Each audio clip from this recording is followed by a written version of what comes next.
வணக்கம். இன்னைக்கு வத்த குழம்பு செய்ய போறோம். மணத்தக்காளி வத்தல் வச்சு தான் இந்த குழம்பு செய்யறோம். தக்காளி சேர்க்காத அரைச்சி விட்டு இந்த குழம்பு செய்யறோம்.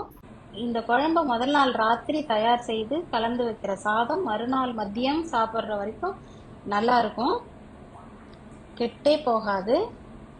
வாங்க இது எப்படி செய்யறதுன்னு பார்க்கலாம். ஒரு பெரிய நெல்லிக்காய் சைஸு புளி எடுத்து ஊற வச்சிருக்கேன்.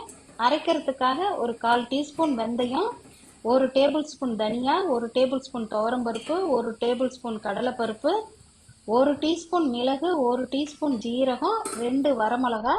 இது எல்லாத்தையும் 2 ஸ்பூன் எண்ணெய் விட்டு நல்லா வறுத்துக்கிட்டு, கூடவே உரிச்சு வச்சிருக்கிற 5-6 சின்ன வெங்காயம், 7-8 பூண்டு பல்லையும் சேர்த்து நல்லா வதக்கி எடுத்து வச்சிருக்கோம்.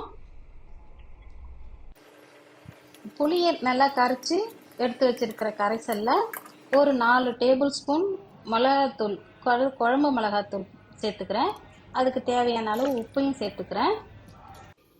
இப்போ ஒரு பாத்திரத்தில் குழம்பு வைக்கிறதுக்கு ஒரு 4 டேபிள் ஸ்பூன் நல்லெண்ணெய் விட்டுக்கலாம்.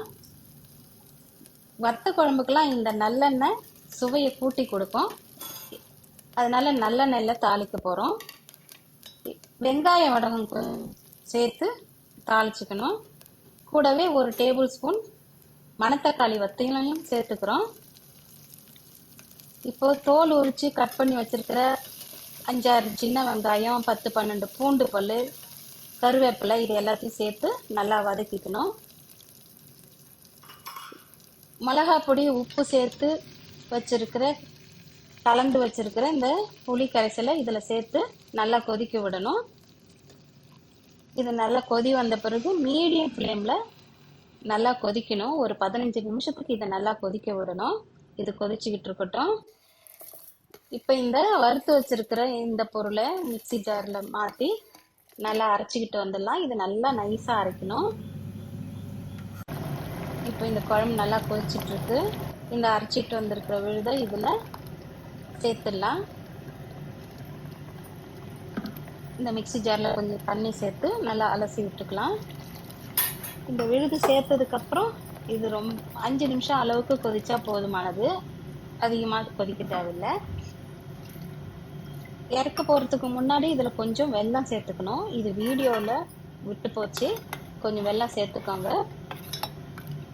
இது இந்த சேர்க்கிற வெல்லம் இந்த உப்பு, புளிப்பு, காரம் இது எல்லாத்தையும் பேலன்ஸ் பண்ணி தரும். இப்போ இதை நல்லா கொதிச்சிடுச்சு. இதை சர்விங் பவுலுக்கு மாற்றிக்கலாம். இப்போ வத்த குழம்பு ரெடி ஆயிடுச்சு.